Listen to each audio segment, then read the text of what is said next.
Mr. Tooth Decay here. You know, making cavities used to be easy, but it's getting harder now. And mostly because of Christ! Christ fights cavities, so I'm gonna fight Crest! Now, Crest's got fluoride in it, and Crest is always telling people to watch the teats, have checkups, and brush off it with Crest! Fluoride. It is hailed by the Centers of Disease Control and Prevention as one of the 10 great public health achievements of the 20th century. In fact, for over 60 years, the American Dental Association has stated that brushing with fluoride toothpaste will prevent tooth decay. But is this true? Is there more to this story than what we've been told? Triumph over tooth decay. Procter & Gamble announces Crest toothpaste with Fluoristan, its exclusive fluoride compound, world's greatest weapon against decay. Look, Mom, no cavities. Yes, Crest toothpaste really cuts down cavities because Crest has fluoride. The same fluoride dentists put right on teeth to prevent decay. With Crest, you put this fluoride on your teeth at home, too. Prevent cavities. Use Crest. Crest is accepted by the American Dental Association. Today, 95% of the toothpaste sold in the United States contains fluoride, and 72% of all water is fluoridated. Fluoride is safe and effective, and it's one of the most inexpensive ways to really cut down on dental decay. Anything we can do to help prevent cavities on children, I think, is very important. Absolutely, fluoride is safe. It's effective. Fluoridation of community water is extremely safe and extremely effective in preventing tooth decay. Science is on the side of fluoride being safe and effective. There is no controversy about this in the scientific community. If it's such a simple issue, how is it that it's still going on after half a century? I remember it being debated when I was 30 years ago. And it's continuously debated. But just because we've been doing something 50 years doesn't necessarily mean that it's right. Public health officials knew then what they know now. Would we have fluoride? Would it be added to our drinking water? Well, today a coalition of scientists, dentists, and doctors are taking action to stop fluoridation until it is proven safe.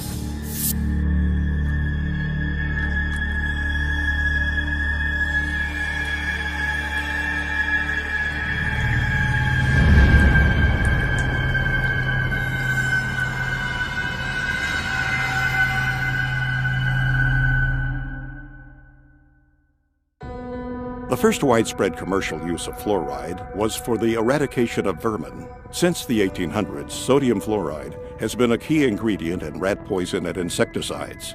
These products were commonly used in and around the home to kill lice, mice, rats, and insects. Fluoride proved to be not only a good way to kill rodents, but also an effective way to kill a man. As the use of fluoride became more popular, reports began flooding in of people dying from ingesting this toxic substance. Headlines screamed, "Roach poisoned in pancakes kills 11 men. Rancher takes dose of poison by mistake." Article after article, all having the same tragic endings, proving that sodium fluoride can and does indeed cause death. In fact, during the last part of the 19th century, the Industrial Revolution was taking hold of the modern world. An unfortunate byproduct of this technological revolution was that it created the most toxic pollutants known to man. And the most hazardous and destructive of them all was fluoride. In his award-winning book, The Fluoride Deception, investigative journalist Christopher Bryson examines fluoride's disturbing history. Bryson notes that in its early days, fluoride was a widely known and well-documented killer. Documentation from early lawsuits against fluoride manufacturers clearly shows that fluoride was a hazard, not only to humans, but to the environment as well, with damages reaching into the tens of millions of dollars. By 1930, the aluminum industry was the largest and most influential fluoride polluter. Industrial giants such as Alcoa knew they had to do something. Vegetation and livestock near Alcoa plants were being decimated as toxic fluoride fumes lingered, rendering nearby cattle lame and crippled, even causing death. One newspaper article from that time proclaimed, "During the past year, we had 51 head of cattle die. We had laboratory tests made, and these tests show excessive amounts of fluorine in the liver and kidneys. Also, some of our young cows had lost their teeth. Our saddle horses were so crippled from fluorine poisoning, they had to be shot. The serious nature of fluoride toxicity was beginning to be realized. As a result, fluoride's threat to corporate America was laid out in an exhaustive review conducted by the U.S. Department of Agriculture. Toxicologist Floyd Dietz warned of new medical information exposing fluoride's harmful effects. Danish scientist Kaj Roholm singled out the aluminum industry, specifically Alcoa, as the source of much of the fluoride poisoning. Fluoride was causing irreparable damage, and the word was getting out. Alcoa knew they had to act fast. Their high-powered attorneys sprung into action, quickly buying up farms and paying out settlements. Ironically enough, during that time, the U.S. Public Health Service was under the jurisdiction of the United States Treasury Secretary, Andrew W. Mellon. Mellon was the founder and major stockholder of Alcoa. He was also the founder of the Mellon Institute, an industry-funded research institute that was notorious for giving corporations such as Alcoa the scientific data they needed to defend themselves against lawsuits. The Mellon Institute published questionable and self-serving evidence that supported the effectiveness of fluoride in fighting tooth decay. In doing so, the Mellon Institute rats had put a smiling face on what had been a scientifically recognized environmental and workplace poison. It was an aluminum industry-funded scientist, Dr. Gerald Cox, who worked at the Mellon Institute, that first made the proposal to artificially fluoridate public water supplies. Mellon's economic interest in fluoridation was obvious. Fluoridation provided the chemical industry an opportunity to void liability of their poisonous fluoride waste by means of promoting it as a health benefit. The official human experiments began in Grand Rapids, Michigan on January 25, 1945. 107 barrels of sodium fluoride were delivered to Grand Rapids, where city technicians began tipping them into the city's water supply. They were the first to publicly fluoridate their water. It was to serve as the test city, and its tooth decay rates were to be compared with those of non-fluoridated Muskegon. The study only lasted 5 years.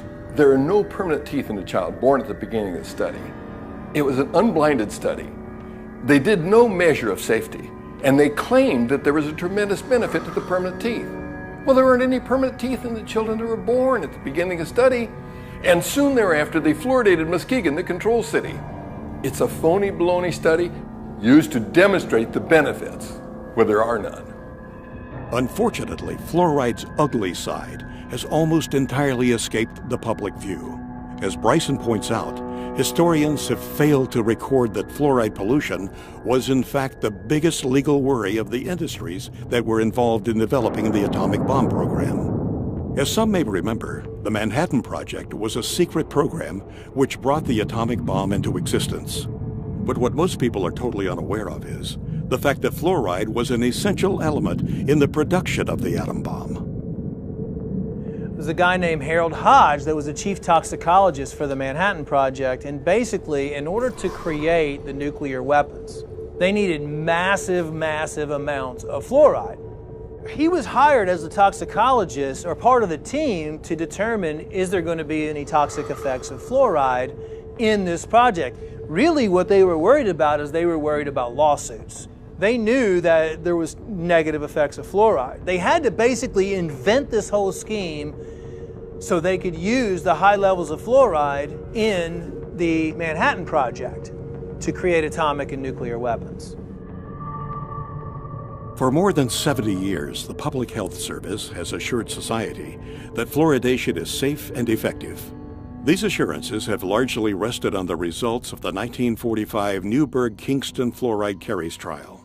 This study compared the safety of fluoride in drinking water for 2 New York cities, one fluoridated, the other not fluoridated. The impetus for the first fluoridated city, Grand Rapids, was born from this study. However, recently declassified documents show that this study was a complete fabrication.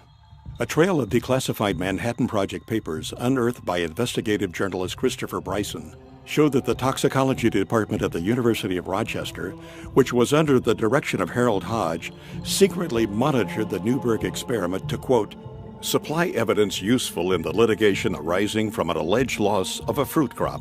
In fact, these once restricted documents reveal that as far back as 1944, the Manhattan Project was spending money on toxicology studies on fluoride. Why? Because fluoride was the key ingredient used in the process of enriching uranium. Enriched uranium was the linchpin of the U.S. military's fledgling nuclear weapons program.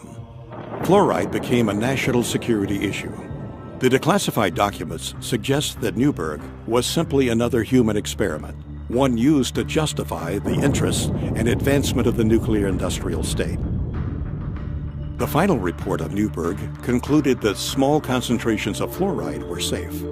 Yet documents reveal that the top fluoride scientist in the U.S., Dr. H. Trindley Dean, known as the father of fluoridation, secretly opposed the experiment, fearing that fluoride's toxicity would be revealed. Until now, Dean's dissent on Newberg has never been made public. There's irrefutable evidence that the U.S. military, the Manhattan Project, the makers of the atomic bomb, concealed evidence of fluoride's harm to their workers, to the community, and to the American public. One study was published in the Journal of the American Dental Association in 1948 by Dale.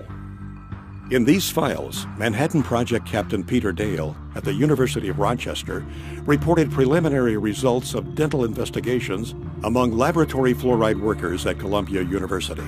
He concluded that fluoride did not prevent cavities in the 95 laboratory workers examined. Quote, "Their teeth seemed to be deteriorating rapidly, and their gums bled more freely. In fact, most of the hydrofluoric acid workers examined had few or no teeth left. They were in large part toothless or nearly toothless. This information, however, was left out of the published version. The published study merely notes that the fluoride workers had fewer cavities than did the unexposed workers. They didn't mention the fact that they had fewer cavities because their teeth had fallen out of their mouths." Since World War II, fluoride has been one of the most destructive environmental pollutants. At one point during the Cold War, fluoride was blamed for more damage claims against industry than all 20 other major air pollutants combined. Fluoride was responsible for one of the most notorious environmental disasters in U.S. history, the town of Donora, Pennsylvania, which jump-started the environmental movement. In 1948, the small mill town lost 20 people, and an estimated 6,000 men, women, and children were sickened by U.S. Steel's dark blanketing smog. Even the town's name betrayed its corporate roots. Donora was an amalgam of the first name of Nora Mellon, the wife of industrialist Andrew W. Mellon. After the Halloween disaster in Donora, Pennsylvania, Philip Stadler, a chemist, went to Donora, and he was able to test and measure and prove that it was fluoride that had caused all those deaths. Sadler quickly went public. Article after article ran the story. Chemist says fluorine gas caused 19 smog deaths. Sadler said, "Chronic fluorine poisoning has been killing people in Donora for a long time. It has left its characteristic trademark on the valley's animals, crops, and vegetation." Both the U.S. Army and the Atomic Energy Commission, now known as the Energy Department, had a secret and vital interest in the outcome of the Donora disaster. If fluoride were fingered for the Donora deaths, it might bring unwanted scrutiny of worker health safety for those in the bomb factories, resulting in damage suits and expensive requirements for air pollution controls. On October 1949, the Public Health Service official report on Donora was released. The 173-page government document appeared to be of similar size to that of the Holy Bible and came to virtually no conclusions. The report's emphasis was on bad weather and that the disaster was therefore an act of God. The report made no mention of fluoride. Could it be there was a vested interest on the part of the government not to upset the public concerning the potential dangers of fluoride? Although it was Gerald Cox's idea that ultimately led to the endorsement of water fluoridation, the man who gave the official endorsement was Federal Security Administrator Oscar R. Ewing, Alcoa's top Wall Street attorney. 9 months after the Donora disaster, Ewing made a surprise announcement for the nation. The U.S. Public Health Service was reversing a long-held position. The ex-Alcoa lawyer declared that his agency now favored adding fluoride to drinking water across the United States. Coincidence? When it came time to choose a public relations representative to persuade public opinion in favor of water fluoridation, Ewing chose none other than the father of public relations himself, Edward Bernays. When they're selling water fluoridation, they didn't just walk out and say it's good for you. They actually hired Edward Bernays, Sigmund Freud's nephew, to sell Americans on how good it was to have silicon fluoride in the water. Edward Bernays was the one that created how to control the population through media and through advertising. Edward Bernays, also known as the father of spin, pioneered the idea of crowd psychology. In 1928, he wrote a book called Propaganda, in which he wrote, "If we understand the mechanism and motives of the group mind, is it not possible to control and regiment the masses according to our will without their knowing it?" He called it the engineering of consent. Bernays introduced the corporate giants to crowd psychology methods and polished techniques to manipulate society. He convinced the population to buy on impulse things they didn't even need. In his writings, he concluded that individuals were controlled by 4 basic motivations: self-preservation, aggression, security, and sex. Bernays' belief was that by appealing to any of these 4 motives, it was possible to manipulate the majority of a population into doing almost anything. You could brainwash them into smoking cigarettes, starting war, electing politicians, you name it. And given the proven effectiveness of these techniques, it was no coincidence that the Aluminum Company of America asked Bernays to head the campaign for the fluoridation of the United States water supply. People like Bernays, were masters of social engineering. His entire thesis, if you will, is that you don't talk to the public in a rational, scientific way. Instead, you appeal to their emotions and you invoke their fears. He was key in getting women to start smoking. He positioned cigarettes as being sexy and individualistic and, power to the woman. That was the framing of why women should start smoking. A consumerist culture was born, and the United States government took notice. U.S. agencies soon adopted Bernays' techniques of manipulation to manufacture the fear of ever-present danger in the minds of the people, to give those in power greater control of what Bernays called the mass mind. He went on to propose in his book Propaganda, those who manipulate this unseen mechanism of society constitute an invisible government, which is the true ruling power of our country. We are governed, our minds are molded, our tastes formed, our ideas suggested, largely by men we have never heard of. This statement holds just as true today as it did in the 20s when Bernays first wrote it. Throughout medical science, including dentistry, poison-producing corporations have always been able to infiltrate major institutions and dominate their narrative. When Christopher Bryson was writing this book, The Fluoride Deception, he reached out to Edward Bernays. Bernays said it was child's play to convince the American public that fluoride was good for them. While the official narrative rang, the case for fluoride had been proven. Some people weren't so quick to jump on the fluoridation bandwagon. Because fluoride had been used for years as a rat poison, to kill coyotes, to kill cockroaches. Some of those opposing fluoridation were in fact dentists. And because of their advocacy for safe water, they were censored by the American Dental Association. If they worked for the Public Health Service, they got fired. If they were team players and kept their mouths shut, they got to keep their job. So out of fear, many people who knew better remained silent. The true story behind water fluoridation can be hard to swallow. The facelift performed on fluoride dating back more than 60 years ago has misled generations. Instead of conjuring up the image of a crippled worker or a poisoned forest, we see smiling children. As a new generation arises, we must sound the alarm yet again. To those who have ears to hear, this film is meant to be a warning. This film will prove beyond a shadow of a doubt that fluoride is a deadly poison being added to our water supply. It will further prove that the chemical commonly known as fluoride is the only chemical added to public drinking water to treat you, the individual, rather than the water. The information presented in this film can change your life. It can help protect your health and the health of your loved ones. It will lay out the real facts behind water fluoridation. It will expose the hidden hand behind the curtain, pulling the levers of industry, corporate profit, and public perception. Fluoridation is neither safe nor effective, but rather a fraud. And honestly, one of the biggest hoaxes ever perpetrated in human history. To say things like tobacco is harmless, fluoride is harmless. Agent Orange is harmless, they say. DDT was harmless. Asbestos, right? Yeah, GMOs now, they say, are harmless. This is a long history of science selling out to corporate interests while the people are systematically poisoned. And to this day, people still believe fluoride is safe in the drinking water, and the majority of dentists still believe it's safe to put in toothpaste and to put in different types of compounds. Most people in America are persuaded that everybody fluoridates their water, and if you're living in a town like Albany or Long Island or Ithaca or somewhere, but the vast majority of the population in the world does not drink fluoridated water. Most of the countries do not fluoridate their water, only about 30. The countries now that have banned the use of fluoride, China, Austria, Belgium, Finland, Germany, Denmark, Norway, Sweden, the Netherlands, Hungary, and Japan. All these countries have said that fluoride, number one, is ineffective and toxic and should not be used. We are still using it. There's something wrong here.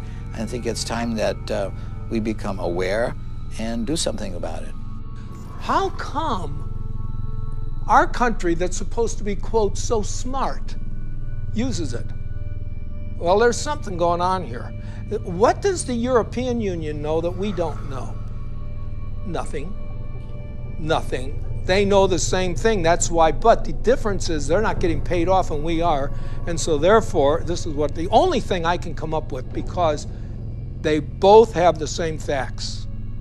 They both have the same facts. Fluoride is toxic. Fluoride is not helping your teeth. If it was really helping your teeth, why do we have all these dental problems? It's not at all. How come you can go to primitive societies around the world that never had even seen fluoride, and they have perfect teeth? Why are we having all these learning disorders? How come we're having autism? We're having all these things we never had before. Well, why don't we ask that question and answer it honestly? Answer it honestly. 98% of Europe does not fluoridate. Only 8 countries in the world have more than 50% of their population drinking water. America, Australia, New Zealand, Ireland, Israel, Singapore, Malaysia, and Colombia. Only 8. I think Europeans have come to their senses on several issues, not all of them, but on many, GMOs being one of them and fluoride being another.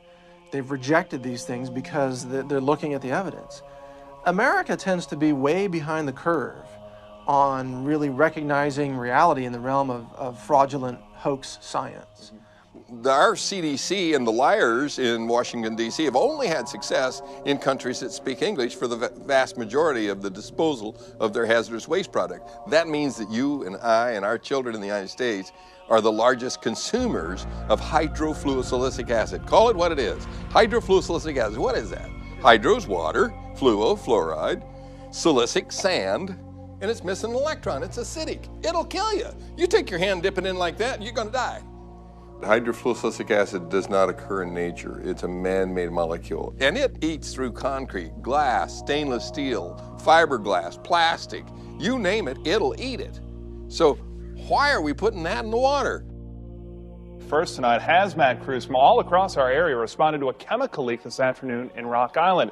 The chemical was so strong that it was burning through the concrete there. News 8's Christy Mergenthal has the latest. It was just before 1 o'clock Thursday afternoon when hazmat crews were called to the Rock Island water treatment plant for a chemical spill coming from this tanker truck. The chemical hydrofluorosilicic acid is used to add fluoride to the plant's water. After several hours, crews were able to clean up the leak, allowing operations to return to normal. They had to cordon off the area, obviously, but as far as the treatment of the water and the amount of water being used by the public, there's no effect on that at all. Now, that acid that did spill out is a chemical that they actually use every single day here at the water treatment plant. It adds fluoride to the water. Reporting live in Rock Island, Christy Mergenthal, WQAD Quad Cities News 8. That's how they transport it. It's extremely aggressive. It'll eat through almost anything, including concrete. What is labeled fluoride is not naturally occurring fluoride like you might find in the ground. It's actually a collection. It can be over 100 different chemicals, including some radioactive chemicals, including many cancer-causing chemicals, including heavy metals, neurologically damaging elements that are called fluoride. And then this is dumped into the water supply, and the cities have the doctors and dentists convinced that this is somehow good for your teeth. Fluoride is really a clever way for industry, the mining industry, chemical processing industries, aluminum smelting and processing industries, to eliminate their toxic industrial waste without having to pay for it to be handled as industrial waste. They just slap a new label on it, fluoride. They sell it to cities, and the cities dump it into the water supply. Basically, it's a hazardous waste byproduct of the manufacture of phosphate fertilizer. It's a mining byproduct. They dig up this rock. This rock is no good as is. So you mix it with sulfuric acid, and this produces soluble phosphate, and that's what becomes the fertilizer.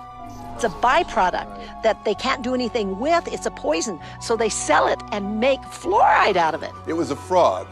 It was a scam from the get-go. It is a means of getting rid of fluoride. You allow industry to use your water supply to dispose of their hazardous waste. It's a disposal mechanism. It's a major industrial waste pollutant. They were trying to dump it into the rivers that were going out into the ocean in Florida, and boy, they stopped that. They said, you're polluting, you're killing the fish, and which they were. For 100 years, they decimated the local vegetation, crippled the cattle, damaged the citrus groves in Florida. It was costing them a fortune to handle this as a very serious industrial waste.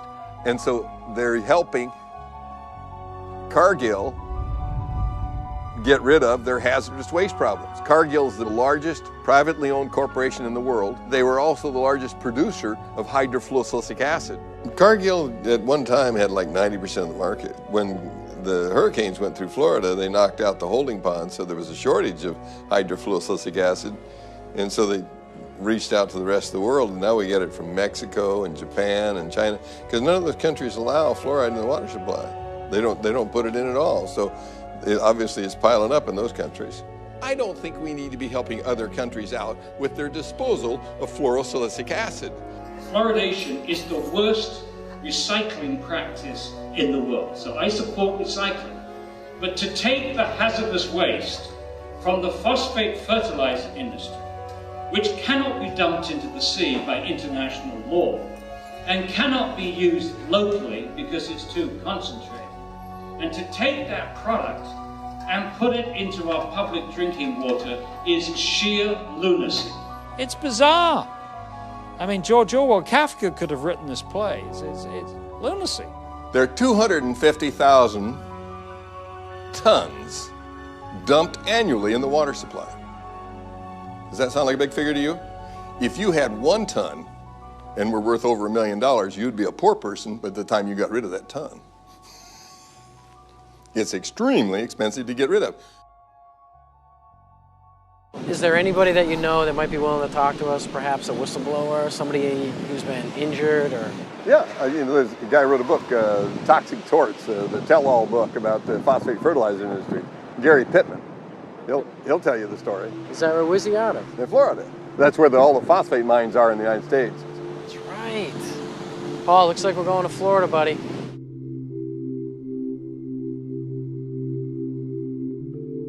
When I first started working at the Occidental Chemical Corporation's chemical plants in the early 1970s, there was no safety program in place.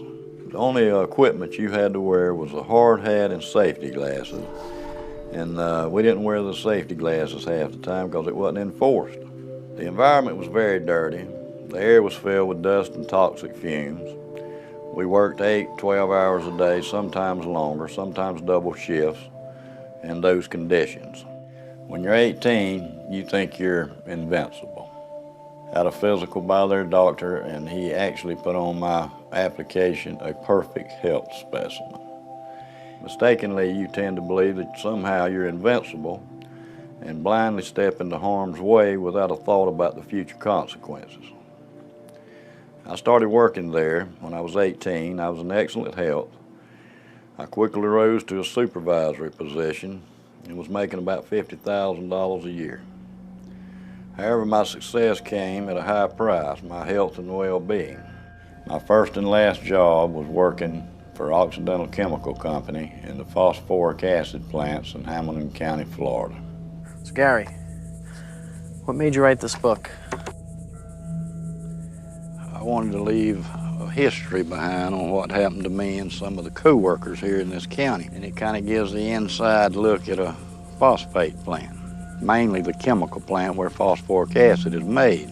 Former employees of Occidental Chemical Corporation have filed a lawsuit against the company. They say they have life-threatening diseases because the company did not follow safety procedures.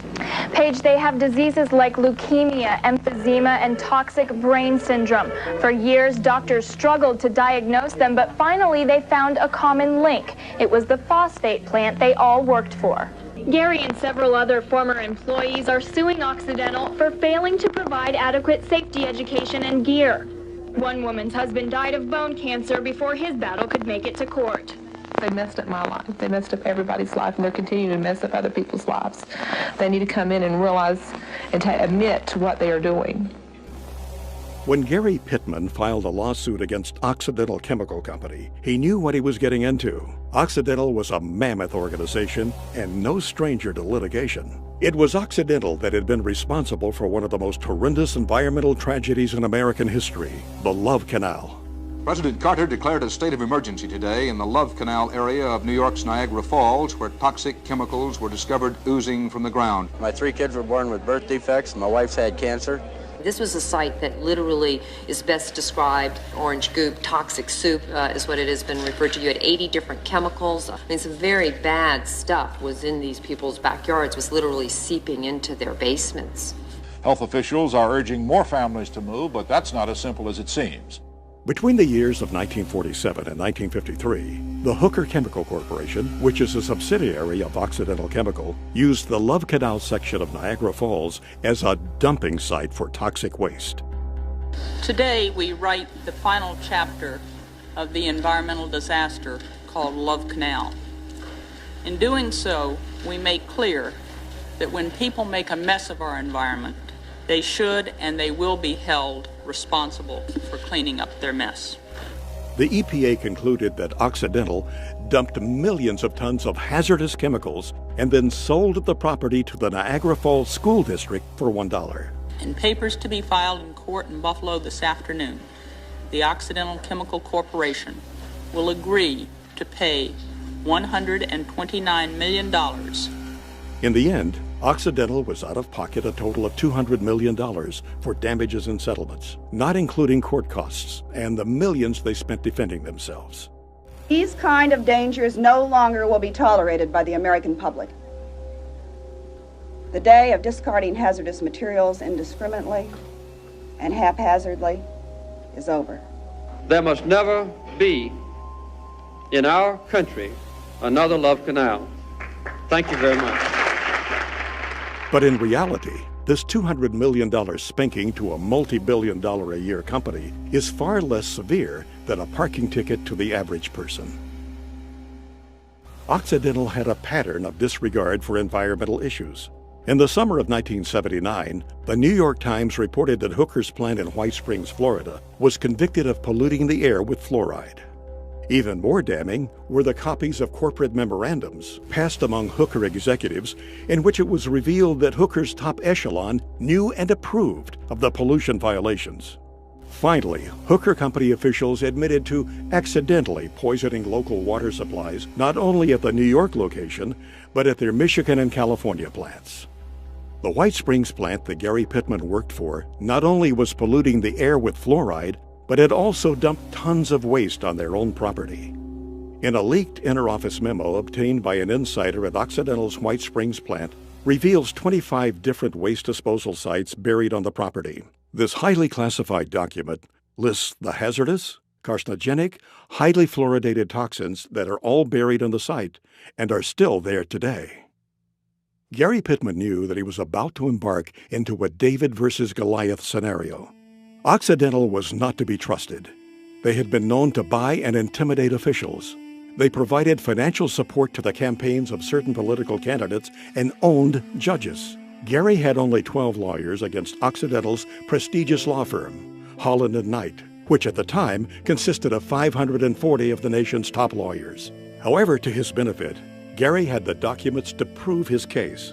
He also had a stellar record within the company and was known as a company man. He was a loyal and hardworking employee. The last thing he had ever imagined doing was to sue the very company that had provided him such a good life. In spite of this, Gary felt as though he had no choice. He was sick and couldn't work. So Gary named a price that could make him go away, and Occidental accepted. In the end, Gary settled out of court with Occidental, but his health problems still linger. The phosphate industry is one of the biggest industries in Florida. It brings in billions of dollars each year in profits. Television ads and billboards often portray strip mining as a wholesome industry that creates jobs and feeds the world. However, a closer look reveals the extreme toxicity to our environment and health. Paul, I think what you need to do is get some aerial shots of that plant.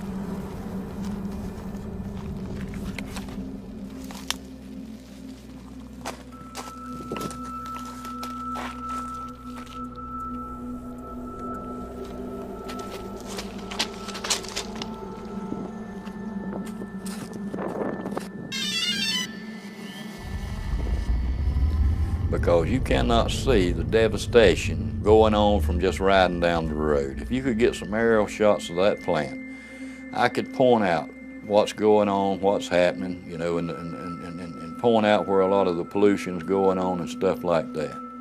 What people don't realize is this is where hydrofluorosilicic acid starts, because you have to mine the rock, you have to make the phosphoric acid, and hydrofluorosilicic acid is made from the fumes off the phosphoric acid. Then it's put into the city's drinking water. I worked out there my whole life, basically, and I never seen that good of shots. You don't see this on Google Earth. I mean, you just see an overview and you get the idea that those are there, but... Yeah, what you see here is, you know, the common person never sees this. They don't really want you to see it either, because then you would know how much devastation, you know, there is at these plants. And you know what's so good about it is the general public's going to get to see this in this new film, and they can, you know, they can decide, you know. And like I said, that's where your hydrofluorosilicic acid starts. That's the way they mine. It's overburdened. They take the overburden off to get to the ore. Basically, they take a nice forest area, they cut down all the trees, they burn all the stumps, and they take all the topsoil off. The overburden is topsoil, subsoil, clays, until they get to the ore. This right here is just, they've already dug it all out. Yeah, they've mined this, and as you can see the forest in the background, and you can see the huge chunk of land that they have mined. The phosphate lobby is very, very powerful. You know, it's a sad situation. It's devastating to the earth.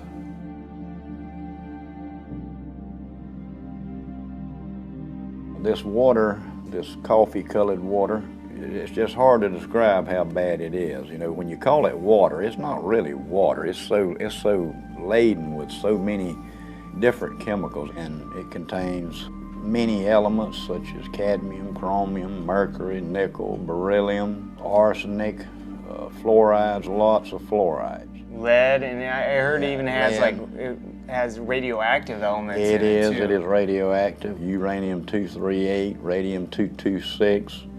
It also has traces of polonium-210, very contaminated stuff. A lot of people don't realize that this is some of the worst contamination at a phosphoric acid chemical plant. Where this was all located was wetlands. If you have a wetland, you'll have a heck of a time trying to get a permit to go into a wetland, you know, to do anything. You know, if you want to dig a pond or whatever, they're not going to give you a permit. But somehow these people got permits to dig up all this wetland, and they claim they'll reclaim it, but it'll never be reclaimed like it once was. It's just, there's no way. They will reclaim just enough land, and they'll have a little show place so visitors, and they can go show them what they've been doing. Yeah, we've mined this out, and now this is what we've done. Mm-hmm. And you know, for what they've destroyed out there, you know, what a 10 or 15 or 20 acre plot they've reclaimed. Nah, they're not going to reclaim it. What they'll eventually do, and this is just my prediction, is they'll change the name of this place and they'll form a corporation, and they'll call it something like White Springs Phosphate. And then when they finish mining out the rock, they'll bankrupt.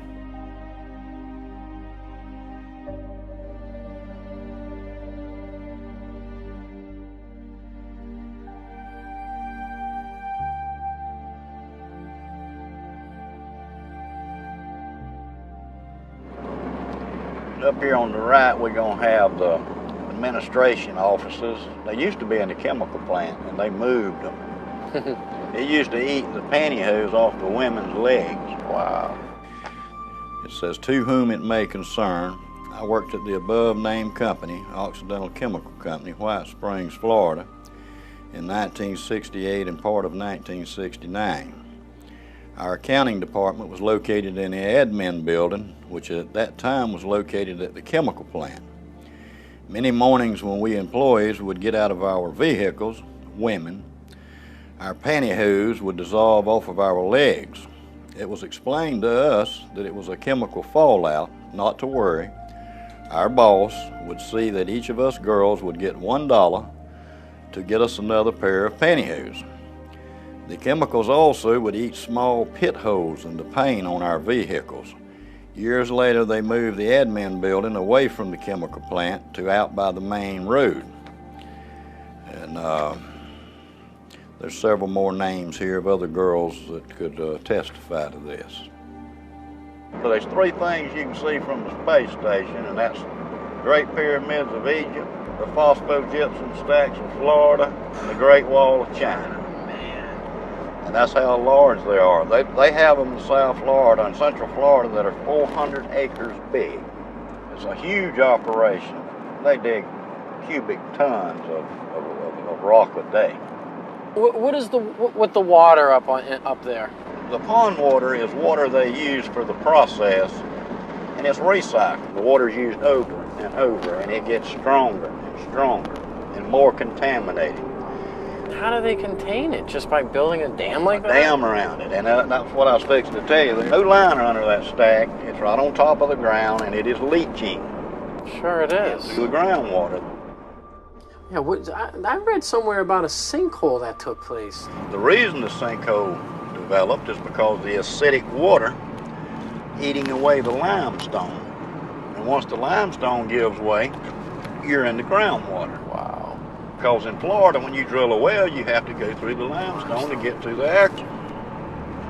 Sure. When that 84 million gallons fell through in there, it contaminated all this water around. It had to have. Like I said, you know, it's just a matter of time before, you know, you have a sinkhole like that. It's just a weak point. Wherever there's a weak point in a cavity in the limestone is where the bottom falls. Eventually going to happen. Yeah, in all of them. In all of them. It's just a massive, massive operation. Yes, it is, and if you'll see, there's sections in this phosphogypsum stack.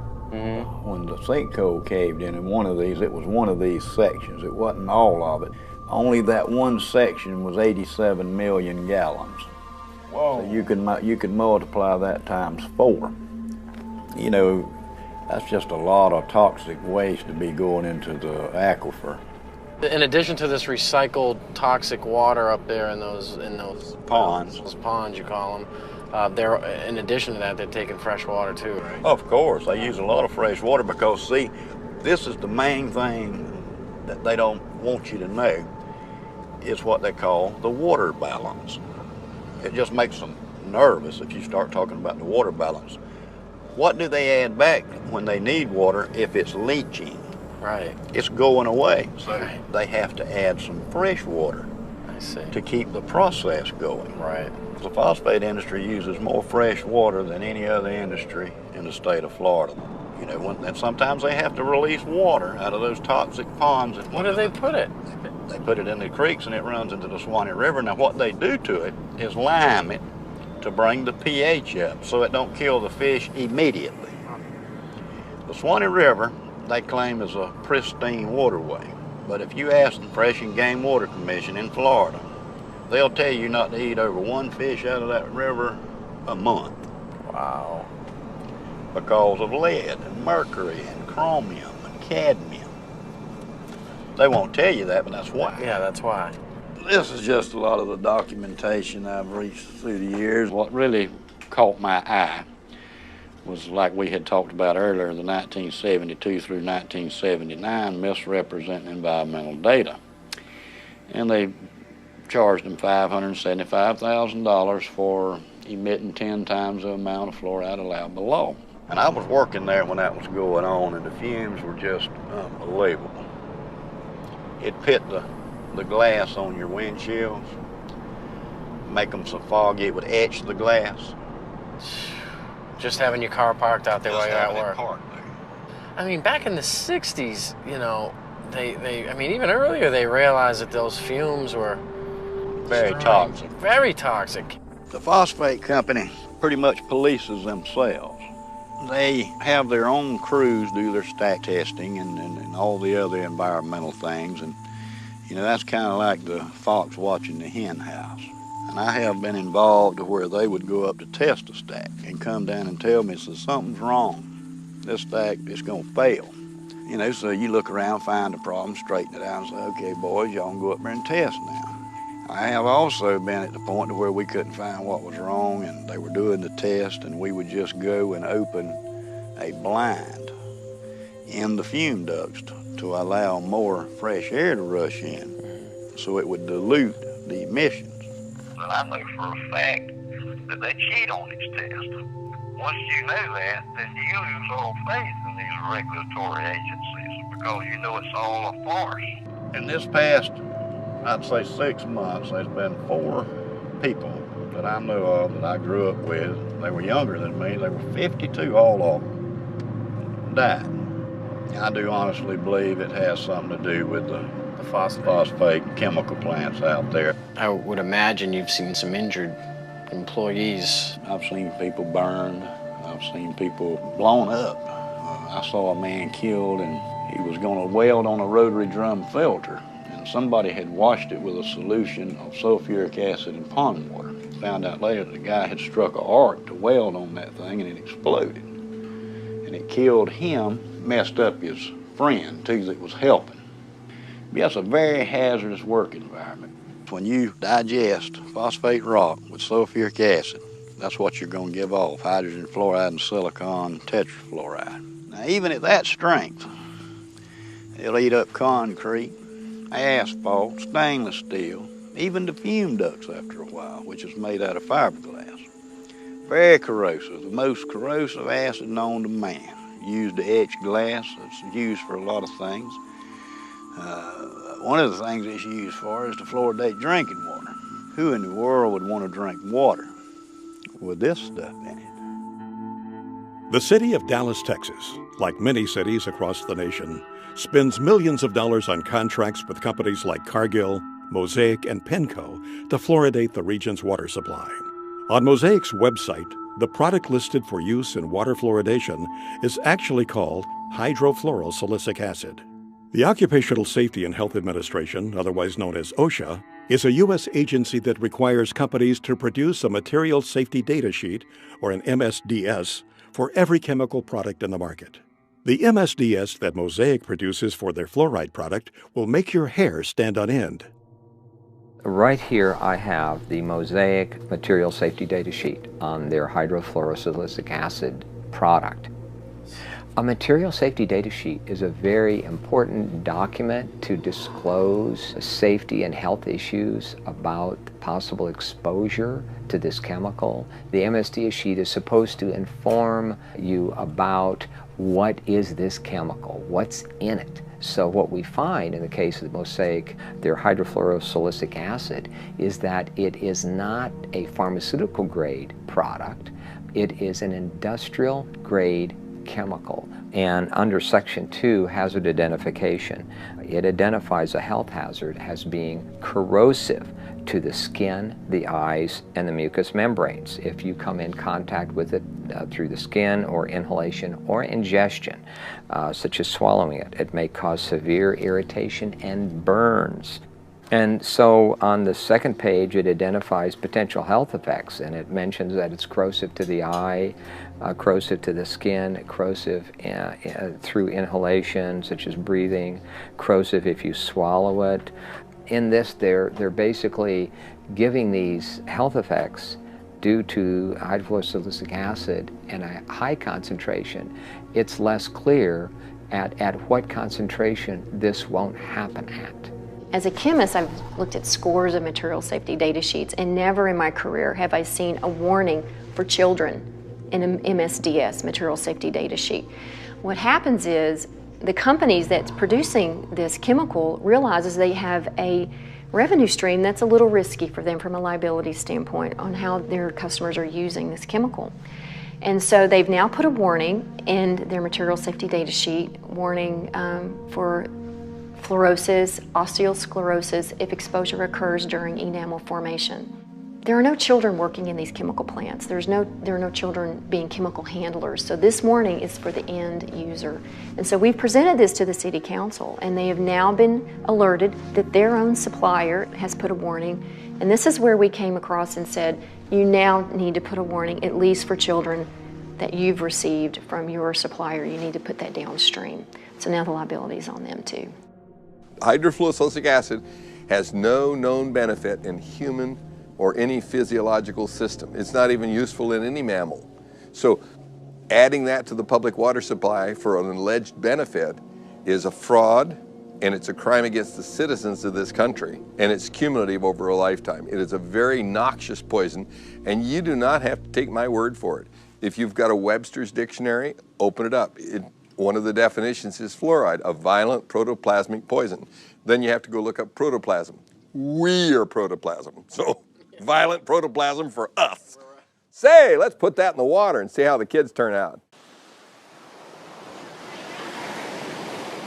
So, as we're learning, it seems like there are no rewards to this. It just seems it's just all risks. It's all risk. It's a big lie. There's no benefit whatsoever. It's all risk. Let's get to the science. That's what I say. Instead of covering it up, let's look at the science. What do these fluoride chemicals actually do to human beings? There's all kinds of research out there showing it really disturbs the functioning of the body in a number of ways. Inactivates 62 enzymes, increases the aging process, increases the incidence of cancers and tumors up to 17%, disrupts the immune system, causes genetic damage, interrupts RNA and DNA, repair enzymes activity, increases arthritis, and is a system poison. These are all validated by scientific data. We have in America today all of the symptoms of hypothyroidism, obesity, heart disease, neurological impairment. I have been very sick. I was diagnosed with hypothyroidism about 10 years ago. There was no family history in my background that explained why I had this thyroid illness. What were some of your side effects? Feeling very cold, hair loss, concentration issues. It really controls your metabolism. So I had gained about 10 to 15 pounds, which is very unusual. I was very athletic my whole life and never was overweight. So I gained weight. I was sleeping a lot. Again, your metabolism is tuned down. Doing the research, fluoride is an irritant to your thyroid. Your thyroid wants iodine.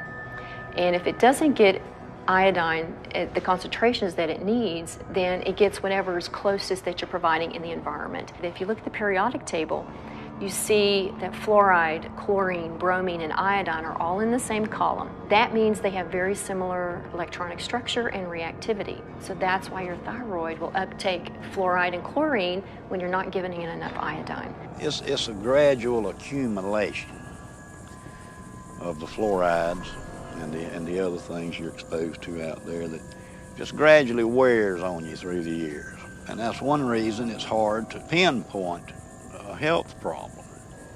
Because, you know, you work out there 6, 7, 8, 10 years before you start noticing things, and then it's almost too late then because it's already done the damage. But I've been real weak and just lethargic. Yeah. So when the blood work come back, the guy asked me, he said, "What have you been doing?" I said, "Nothing. The last few days I've been laying on the couch at home, you know, I ain't felt well." He said, "You sure you hadn't fell off of a building or something?" He said, "Look," he said, "you have a muscle destructive process going on." That was exactly what he told me. And I said, what does that mean? And he said, "You got a muscle destructive process going on, and there's nothing I can do to help you." One of the key questions is, if you run the world and you don't want competition, how do you shut down people's consciousness? How do you do that? Well, you put poisons effectively into the water supply that compromise these gateways of consciousness. And fluoride is one of the most powerful poisons that is routinely used for this purpose. The pineal gland is actually kind of located in the center of the brain, and it secretes two hormones, DMT and melatonin. Melatonin actually regulates your sleep cycles, and it's kind of like a feel-good hormone, which also helps regulate your puberty, and it helps regulate all your hormone structures inside your system. The pineal gland to me is so important because it's been regarded as like the third eye, and even in Egyptian times they call it the eye of Horus. They call it the pineal gland because it kind of resembles a pine cone. And if you look at the staff that the Pope has, it has a pine cone on it. And if you look at statues throughout the Vatican and throughout history, you'll see the shape of a pine cone, and you'll see symbols showing the importance of the pineal gland. Now, the pineal gland is also regarded in some religions as the seat of the soul, or it's your gateway or your connection to God. If you know that the pineal gland is the consciousness of the human, and that could be your connection with God, why not take it out? And the fastest and easiest way to take out the pineal gland and to calcify the pineal gland would be with fluoride, because fluoride has an affinity for those areas in the body that produce calcium hydroxyapatite. Today in the United States, children are reaching puberty much earlier in age than they did in the past. Some evidence indicates that fluoride, via its effect on the pineal gland, could be a contributing cause to this trend. In 1997, Jennifer Luke published her PhD thesis on fluoride in the pineal gland. In her dissertation, she conducted animal studies and concluded that fluoride exposure has been found to cause early puberty in females. Similar findings have been reported in 2 epidemiological studies of human populations that are drinking fluoridated water. The first study was conducted in 1945 during the Newburgh versus Kingston fluoridation trial. It was discovered that girls in fluoridated Newburgh were reaching menstruation on average 5 months earlier than the girls in unfluoridated Kingston. But the result was not thought to be significant at the time. In 1983, another study was conducted in which a man with the last name of Farkas reported that girls living in highly fluoridated towns began their first menstruation cycles at a much younger age than girls living in less fluoridated areas. When the pineal gland is calcified, it causes an onset of puberty. In my documentary, Crippling Waters, one of the ladies in there, we called her the star, a 9-year-old girl. Take a look at her. Does she look 9? She's exposed to high fluoride in her family's well water. Her dad, who's only 20 years older, is starting to bend over like this and starting to become crippled. He can't put his hands above his head. The calcification of the pineal gland is an adaptive process so that that child can have babies by the time she's 14 because she's going to be crippled by the time she's 40. Fluoride's role in earlier puberty needs more thorough investigation. When one considers the seriousness of a possible interference by fluoride on a growing child's pineal gland, it underlines the negative and dangerous effects of fluoridation. Dave, so what we're learning is kind of frightening because it seems to me that once it's in your body, is it there to stay? Yes, you can't get it out. You can cut some of the harm by mitigating the damage and avoid it like the plague, but you really can't get it out because it's stuck in your bones. And that's why you have all the skeletal symptoms, you know, the joint pain, the arthritis, and all that stuff. The first signs that fluoride is poisoning your bones is pains in the joints, stiffness in the joints, pains in the bones. Well, you go to the doctor with pain in a joint, he says, oh, you got arthritis. Well, arthritis, joint, ritis, pain, oh, okay, joint pain. So we got somebody speaking to us in Latin, oh, you got joint pain, super duper. We have millions of people with arthritis in the United States and in fluoridated countries, 1 in 3 adults. Nobody has ever looked to see if some of those arthritis cases may have been caused or exacerbated by fluoride. Just not looking. Are bones with more fluoride stronger or less strong? And the answer is less strong. They got studies where they tried to give them a dose of fluoride, sodium fluoride, to cause an increase in bone mass. It did, but it weakened the bone itself. So those are case-controlled studies. That's the gold standard in medicine. So we have case-controlled studies showing that if you give people fluoride, it accumulates in their bones and it causes the bones to become white, opaque, increases the bone density, decreases the bone tensile strength. And they actually took bone that was removed from people for the purpose of replacing a joint or a hip, put it in a little device here where you put a weight on there and snap it, and they showed that the more fluoride in the bone, the quicker it snaps. Have you ever wondered, how come everybody has hip replacements, knee replacements? I mean, you can go on and on. I can think back when I was a kid, that didn't happen. You didn't see all these crippled people. I mean, you saw a few, but it wasn't common. I mean, how does it end up in our bones? Is it that where our body just finds? It's calcium-rich tissue, so your body parks it there because it's got to dispose of it some way, otherwise it would kill you. So it parks in the bone, and then it kills your bones. What it does once it fills up with fluoride, you get little spikes on the outside of the bone. If you take a hand and take a bone and run your hand up and down a normal bone, it's slick, and that's because muscles move around on the bones when you're running or jogging or lifting weights and all that stuff. Your muscles are moving around on your bone, and it's slick, so it doesn't hurt. Well, if you make that bone the texture of sandpaper, then when the muscle moves around, the fascia tears, and it hurts to move. And so fluoride accumulates in calcium-rich tissues, which are bone, ligaments, cartilage, joints, and teeth. So you have to look at this as if you have a lifetime body burden, and the less you're exposed to, the longer you can go before you develop symptoms. The first most irrefutable symptom of fluoride exposure is pain. And that's what we saw. My wife and I filmed a documentary in China. And pain was the hugely significant symptom that they all had. They couldn't even work. And, you know, in China, if you don't work, you starve to death. Have you ever heard of dental fluorosis? No. No. It comes when somebody's overexposed to fluoride. Awesome. That's a picture of very mild dental fluorosis. And so is that. You know, that young girl came to see me to get that fixed because she doesn't think that's beautiful. She thinks that looks bad when she smiles. And I think everybody else agrees with her. They say 41% of American teenagers have this condition. So this is the white spot. So it's been there. It's a little scary, you know, knowing that many people, we don't even know, you know, what's in our water. Fluorosis can become more severe than a simple white spot. In severe cases, it can deform a patient's teeth. When you see spots on the teeth like this, that means you gave the child enough of a poison that the cells that were making that organ didn't make it right. They made it wrong. When I was a child, I was overexposed to fluoride. There are streaks of that in my teeth. So you learned that early on then? I knew, yes. Those teeth are very brittle, and so I have cavities more frequently in those teeth than other ones that don't have the evidence of the fluorosis. Maybe you've seen it. It's white, chalky spots on your teeth. And I was told that those are calcium buildups. From the fluoride. Okay. I don't think I had really, really strong teeth to start with, but I did have some teeth that they just broke. The last time this happened, I was eating a baked potato, and it broke 2 out. Baked potato. A baked potato, and it broke 2 out. Did you notice anybody else in the plant losing teeth? Yeah. We talk about it a lot at the plant.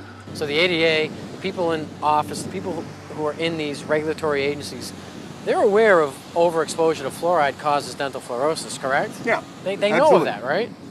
And they know that dental fluorosis, the teeth become weakened, they chip, they fall out. Brown, spotted, ugly, wear away real fast. Yes, they know all of that. We took California, we took the whole state. There's no difference in dental care costs for welfare from one end of the state to the other, regardless of the amount of fluoride in the water, whether it's 0.1, 0.2, 0.3, no difference. So if there was a tremendous benefit, you ought to be able to see that, and it doesn't show up at all in the computer data. So that's why they won't debate you. And although fluoride can help with your teeth, if either chemical is consumed in high amounts over a lifetime, it can lead to cancer, skin conditions, bone disease, and other health issues. There is a recent lawsuit in Maryland, it's a federal lawsuit, a woman who believed the medical establishment at the time when her daughter was an infant. She gave her daughter 90% of her diet, intake of water was this fluoridated baby water. And so the daughter grew up with severe fluorosis, and to get that corrected, dental restoration is about $100,000, and they can't bear that burden. So they are suing Nestle and Gerber. So putting it in a baby bottle when the child doesn't have any visible teeth, there's no way on God's green earth that can have anything except a negative impact on that child. It will damage that baby's teeth. But they sell it in the grocery store as baby's first water. I've seen that for years. How do we educate women to not buy this for their babies? And this is why we wanted the warning for infants, because they're the most at risk. They drink their weight in water within 2 or 3 days. If you and I did that, we'd be drinking 22 liters a day. I mean, it just goes back to the whole, these regulatory agencies that are supposed to, be kind of looking out for our best interests, and as you know, they're not. There's no reason for the FDA to allow them to sell this as a food. It's a crime. I hope they're punished someday. I say they have a duty to warn. They have a duty to warn you. Not one manufacturer of formula says, by the way, don't use the tap water. Women, infant, and children, WIC program. We contacted them. They refused to tell mothers not to use the tap water. And you know what she said? It would damage the fluoridation program. Fluoride is safe and effective, and it's one of the most inexpensive ways to really cut down on dental decay. Fluoride is safe and effective. Fluoride is safe. Fluoride is safe and effective. Well, there's a study from 20 years ago showing infant mortality was higher in fluoridated communities. Is that why? I don't know. Why didn't they do a follow-up study? I think that would be interesting to know. Children have died, There's been a case of a child who swallowed this. The dentist left the room. The parents didn't know. The kid swallowed it. Had to be rushed to hospital. They couldn't save him. He died. So yeah, it's very toxic substance. There's no question about that. Is that the kind of stuff that a responsible parent would be putting in their child's hand? FDA in 1997 required manufacturers of toothpaste to put this warning label on it. It's the same as you'd have on a loaded .38 caliber pistol. Keep out of reach of children. And only use a little pea-sized amount, which is about the same amount that would be in a bottle of water. And if that amount is swallowed, call the Poison Control Center or seek professional help immediately. So if I drink a bottle of water, should I call the Poison Control Center too? This is just insane. So this is what 2 different organizations say. One says, don't swallow it. Why did they put that on there? They put that on there because there were 10,000 calls a year to the Poison Control Centers from children made ill by swallowed toothpaste. 10,000 calls, and for every call, there's 5 that didn't call. And there are only Poison Control Centers in half the states. So that means 100,000 children are made ill by swallowed toothpaste. It's insane to put a deadly poison in a child's hand and say, go brush and be sure and spit out, Johnny. Fluoride has been a slow process of introduction into the dental profession where it's commonplace for us to consider fluoride as the thing to do to help decay. But we now know, statistics have shown us, that fluoride is not working. It's very toxic to you and can cause everything from cancer to depression. So, yeah, it's a serious issue. You are meant to have the right to informed consent to medication. What we're doing in the fluoridated community is we're doing to everyone what a doctor can do to no one. A doctor says to you, he says, look, this glass of water is going to do wonderful things for you. It's going to cure your ingrowing toenails. It's going to make you less bald. It's going to do X, Y, and Z. Drink it. And you say, no, I don't want to drink it. You must drink it. You've got to drink it. I'm your doctor. I'm telling you, you've got to drink it. If he or she tried to do that to you, he or she could lose their license. You're not. You've got to tell the patient what the drug is good for. You've got to tell them what it's bad for, the side effects. And then they, in theory, make up their minds. This has been ripped away from us. Water fluoridation is the dispensing of a drug. This is not chlorine. This is not any number of the other chemicals that are used to treat the water. Fluoride is being put in specifically to alter you physically, to make a physical change in you. Fluoride is a drug, is a medicine. This is the only thing anywhere in the world that gets added to the municipal drinking waters to actually treat the human. Well, anytime you see the letters FLUO, you're talking fluoride. And so when you start realizing that Prozac is a fluoride product, Zoloft is a fluoride product, virtually all of your psychotropic drugs, almost all of those that are mood elevators. And one of the reasons being is because it has this tremendous capacity to affect serotonin. Serotonin being the chemical that goes from one neuron to the other brain neuron. And so when we looked at the selective serotonin reuptake and when basically an inhibition of the serotonin to be taken up, that's the fluoride that's doing that. Prozac is fluoxetine. It's a fluorinated psychoactive. Matter of fact, almost all your psychoactive drugs are fluorinated drugs. They put it in there both as a carrier and an accelerator of the effect. The actual active ingredient in Prozac is fluoride. Prozac is made almost entirely from fluoride molecules. It is, like SSRI drugs, are similar molecularly to some of the elements in fluoride. Remember the school shootings in Columbine, Colorado? Yes. They were on SSRI drugs. Those drugs make your mind think that you're not living in the real world, that you're actually just sort of experiencing a false reality. And I think fluoride has much the same effect. There's tons of products that are pharmaceutical products that, in some cases, the fluoride is just being used to what I call potentiate it, to actually make it a stronger one. Fen-Phen, which was the diet drug that was taken off the, well, why did they take it off? Well, fenfluramine, you can hear the fluoride part in there. The fenfluramine was the part that actually made the thickening of the heart valves so that they pulled off. Amazing part about it is Rohypnol, the date rape drug. A lot of people just call it that. The roofie. Okay, yeah, right? Roofie. Yeah, and so what does that roofie do? Basically, it causes an anterograde amnesia. Well, okay, that's a fluoride product, so how does it do that? Well, we probably should have guessed that it would do that already anyway, because if you went in and had surgery, general surgery right now, knock on wood that you don't have to ever do that, but if you were, they would give you 4 molecules of fluorine and 2 of bromine and 1 of chlorine, and that's what knocks you out during that time. So the truth is that when you start looking at all the pharmaceutical uses for it, that it's just amazing all the things that that are around us all the time that we didn't recognize or that we didn't see. There is absolutely no drug on the market that's given in a one-dose-fits-all situation. We don't put other things in the water to try to keep everybody's blood pressure down or everybody's stroke risk down. And there's no reason why we should be trying a one-size-fits-all approach for this either. Once you put a medicine in the drinking water, you can't control the dose because you can't control how much water people drink. You can't control who gets it. It goes to everybody. If you ask a pharmacist if there's any drug in his store that was safe enough to give to everyone, young people, old people, sick people, people with poor nutrition, give it to them in any dose, they'd laugh at you. It's ridiculous. There's no way you can give out a medicine without being able to control the dose. And one dose cannot fit all, and you can't give a medicine to everybody. You are forcing it on people who don't want it. There are people in this audience who've spent far more time researching this issue, including David, myself, and many other people in this audience, and they've stated categorically to the mayor, to the city councillors, we do not want you to force this medicine on us.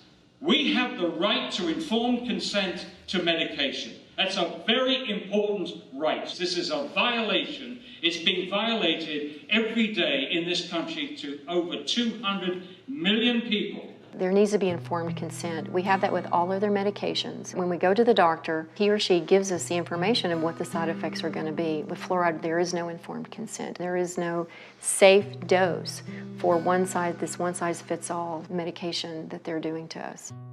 Now, all of those issues are important, but the one that really concerns me is the impact of fluoride on the brain. A study panel for the EPA listed fluoride as amongst 109 chemicals for which there was significant evidence of neurological effects. It has definite impact on the neurons, which is the nerve parts of the brain. You don't just grow those back. It's not like, well, I cut myself, so now I'm renewing my cell. It doesn't happen to the neurons. There are so many ways that fluoride could be damaging the brain. We know this from animal studies. Dr. Phyllis Moulinex exposed rats to fluoride to work out its effects on the human brain and the central nervous system. What we did was we exposed them, let them drink the fluoride in the water for 6 to 20 weeks. The pattern that we saw, it typically is what we see with other neurotoxic agents that are well known to cause a hypoactivity or a memory problem or an IQ problem. When I first presented the results of these studies, one of the individuals sitting and listening to the results, he says, "Do you have any idea what you're saying?" And he says, "You're telling us that we're reducing the IQ of children." Look, the first opponents of fluoridation in this country in the 1950s were biochemists. These biochemists had used fluoride in their experiments to poison enzymes. And they, including Dr. James Sumner, who won the Nobel Prize for enzyme chemistry at Cornell, and he said, fluoride poisons enzymes. You don't want to put this substance into the body. Poisoning enzymes is what makes people sick. Poisoning enzymes is what kills people. It's highly likely that you're going to get subtle effects on the brain that the parent is not going to notice. No wonder that our children can't read and write. It's no wonder because we're damaging their brains with a stupid preventive dentistry program that doesn't even work. We have behavioral studies, and we have 24 IQ studies, 24 studies which now show an association between fairly modest exposure to fluoride and lowered IQ. They've actually got it down to a 1 milligram dose of fluoride causes a 0.59 loss in IQ points. The average IQ is 100. So if you're 95, you're in the back of the class napping because you can't understand what the person in the front is saying. And you're going to get a nice job pushing the broom around. So what if you got twice that dose? Okay, you're down to 90. So what they showed in studies in other countries is that you lose all your genius out of your society. You've damaged the intellect. But new research from China supports Dr. Moulinex's conclusion that fluoride affects mental development and IQ levels. I've heard a great deal about a chemical that can be used on the teeth to help prevent decay. Is that a good thing to use? It certainly is. We use a fluoride solution, and we have evidence that for some people... 50 years ago, American government scientists had clinical evidence that fluoride affected the central nervous system. But all this was kept secret. Chemical? You're going to put some chemical in my mouth? All mention of the effects of fluoride on the central nervous system was stopped. In my view, fluoride is where lead was in the early 70s. That argument lasted about 10 years, and it was finally proven that, yes, low levels of lead, lower than caused visible symptoms, was in fact damaging a child's mental development. I think the same thing's we're going to find with fluoride. As someone who has gotten off of fluoride, I can tell that my thought processes and my concentration is higher. And so when you damage the IQ of the children, you lose your place in the country as a leader, and we have. And that's because of the damage that our government has allowed to happen to the intelligence of our children. If there wasn't research out there that's shown conclusively that it affects the brain and the neurons, that it affects the immune system, that it affects the bones, and it is incorporated into your body, fluoride bonding is strong. You get something with fluoride bonded, it's not easy to get it off. Well, what's going on? Fluoride is now in thousands, and I really mean thousands of products where it has worked its way in, and I don't understand why. I had a good friend of mine come up to me one day when I still lived in the valley. He says, Karen, he says, look, there's fluoride in Cocoa Pops, and there's fluoride in Fruit Loops, and there's, I'm going, what? What the heck is it doing in that stuff? Pesticides operate in a lot of cases because they have fluoridated compounds. Sadly, the dentists have begun to add fluoride to their filling materials, their cements, they even put a varnish on children's teeth. I don't believe these have been legitimately FDA approved. I've checked on them. There's no new drug applications on file for fluoride to be ingested, and none have been submitted. So if you're going to give a child a dose of fluoride, show me the FDA approval where that's beneficial and even safe. It doesn't exist. The medical system that tries to say we need to ingest fluoride, that's really the only element they believe in. They won't recommend magnesium to reduce heart attacks. They won't recommend calcium. They won't recommend zinc for immune boosting function. They only believe in one element, and it's fluorine. You know, how come they don't look at the other elements that are needed? See, that's why it's very selective. It's a dogma. There is no, selenium waste product that they have to get rid of. That's why you don't hear about the benefits of selenium from industry. Right. But selenium is an anti-cancer element, and most people are deficient in it. Chromium, trace element for blood sugar regulation. Most people are deficient in it. Why don't doctors and scientists say, let's put chromium in the water? Because they're not trying to get rid of it as a toxic waste. That's why. If you look at the table of elements, you got to consider the whole thing. It's not scientific to say, well, let's just put this one element in the water. Well, what about all these others? Water fluoridation is a hoax. It's not scientific. It's not good medicine. It's not public health policy. It's a desperate attempt by certain industries to eliminate a toxic poison by feeding it to the people and calling it public health when it's clearly waste disposal. It comes down to this? Yeah, the government's paying 35 dentists at the Center for Disease Control to go out and promote the addition of silicate fluoride to the public drinking water. So it's making a lot of people who can't do dentistry money. Where money and power are is a magnet to criminals. And so Washington, D.C. becomes a vortex of evil. And I'll tell you, when you're controlled by a few people, which is the government, who controls the government? Money. Big money. And if they're about money, then we have a conflict of interest. We want our children to grow up healthy and strong, and they want to make profits. There are solutions out there. There are answers to this.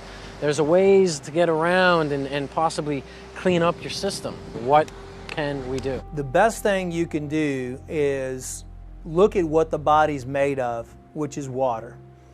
Every living substance is composed of water. People ask me, what's the easiest, simplest way to start regaining my health? I say, change the water. When you start flooding your body with water, if you have no access to anything else, no supplements, and eating clean foods, which would mean raw, organic fruits and vegetables, and if you have access to superfoods, which would be like chlorella, spirulina, blue-green algae, stuff like that, I still think that distilled water is the best. I recommend adding organic apple cider vinegar to their distilled water, because what it does is it brings it back to life. When you distilled water, you lose all the minerals in it. It's a clean water, but it's not an active live water. So what I do and what I recommend, you can get a distiller for $300 or $400 and run your tap water right through the distillation unit and fill up your 5-gallon water containers. And then every time that you fill it up, put a little cap full of organic apple cider vinegar in there, the raw kind, and then you're getting vital nutrients, live enzymes, probiotics, and it's just one of the cheapest, most effective ways to regain your health, or to just, give you a lot of good, active, live nutrients, and it brings the water back to life. But the big problem is you can get the best water in the world to drink and cook with, but what are you going to do about your shower? In fact, I would even say don't shower in tap water. That's so toxic that, look, where I live now, I'm drinking and showering in either rainwater or well water. If we have the ability financially to purchase these filters and these purification systems, it is the most important investment you could make for your family. You really need to invest in yourself, in your food, in what you're drinking, and more than you are your clothes or your electronics or your car. It is the priority. When you accumulate all these chemicals in your body, you have to do something to get rid of it. The antidote to fluoride poisoning is calcium, magnesium, vitamin C, selenium, and iodine. And you can get rid of it with perspiration, which is saunas. You can get rid of it by drinking more water and having it go out in your urine. The right diet can bind to those elements and help clear them out. I'm not drinking any more water with fluoride. I'm not eating foods with fluoride. I'm not cooking my pasta rice soups with that fluoridated water. So I completely took it out of my diet. Considering the fact that fluoride toxicity has become a huge problem, kind of teamed up with Alex Jones and his staff over there, and I was asked, what can we do? There's no product on the market that targets specifically fluoride detoxification or fluoride cleansing. So I was asked to put something together that would do that. It's really a combination of 6 of the most potent compounds we could find working together in unison to help you eliminate or detoxify fluoride from your system on a regular basis. This product is something that people can take on a daily basis or take on a weekly basis or take to help their body naturally eliminate fluoride from their system. There are 2 strategies for really getting fluoride out of the water supply. One is that you can have the citizens, protest, go to the city council meetings, rise up against the chemical tyrants, and demand clean water. Just demand clean water, that's it. And if more people would do something like this, instead of just turning a blind eye, that's what's wrong with our country. People see wrongdoing, but they just pass it by, let somebody else take care of it. So I imagine you're kind of going to be the Lone Ranger standing up and saying, I don't want my water medicated anymore. We should be calling our congressmen and trying to say, hey, what are you doing out there? What are you doing around the well? That's our water. I should have to choose if I want fluoride in my water. Why am I demanded that I have to have fluoride in my water? If enough people will contact their legislators, contact them either through phone calls, through snail mail. I mean, if they get enough of that on a particular issue, by golly, they do set up and take notice. Go there and bitch, because that's your public servant, okay? Last time I checked, they work for you. You got to get a lot of people angry enough that they'll go out and stand in the rain and tell the city council that they're not going to get reelected if they don't do what we tell them. They're not going to keep their seat if they continue to poison our water. If you follow the democratic process, then this issue has already been solved. Unite and let's make it happen, because I was thinking about it today, and I'll just wrap with this, but I was thinking about it today because I knew you were coming over, and I just sat there and I literally just prayed to God. I said, God, I don't know there's got to be a way. Open up a way that we can help this nation and the world get its health back, and let health be the #1 priority and profits the next, not profits over health. And let's let people get the truth. This is all about us taking our world back. It's the time to scream louder, to be bolder, and to show them that we cannot be afraid. It's time that the people stand up, the silent majority, for their health. Get it out of your community, and then you can drink the water at home, you can drink the water in your office, you can drink the water in the restaurants and in friends' houses, and so you don't have to worry anymore. The alleged reason for adding fluoride to the public water supply is to reduce tooth decay. But tooth decay isn't caused by a deficiency of fluoride. It's caused because there's scum on the teeth and bad diet. So the real solution is to take something like a nice toothbrush that was invented by C.C. Bass, cram it in the gums, and knock the scum off. So if you really wanted to reduce tooth decay, you'd make sure that every child had a big handful of toothbrushes and knew how to use them. And you dig all the scum off the gums, because it's scum living on the teeth that causes tooth decay. I don't want to poison the scum, I want to scrub it off the teeth and then not feed it. So you don't give it sugar, white flour, and bad food, processed foods. You give it good foods. Then you will have wonderful teeth and abundant good health. Is there hope? There's always hope. I mean, that's what I tell everybody. Even when I had cancer patients, I always say, listen, there's always hope. When you feel healthy, you feel self-confident. And when you feel self-confident, you feel successful. So regardless of how bad things are, you can never lose hope. I mean, you always have to know that there's always change and there's always things you can do. Even if you do one tiny thing every single day, you're still positively changing. And if you tell one person, or if you pass an email out, or you share information, once we hit critical point, which we're almost at, it's like the 100th monkey phenomenon. The mass consciousness will change. And I believe we're almost there. So never give up, and always, no matter what, never give up hope, because that's what you have. I just want to thank you from the bottom of my heart. You're such a sweet, sweet soul. Again, Charlie, thank you so much for letting us come by here today. Well, I would just like to say, great speech, man.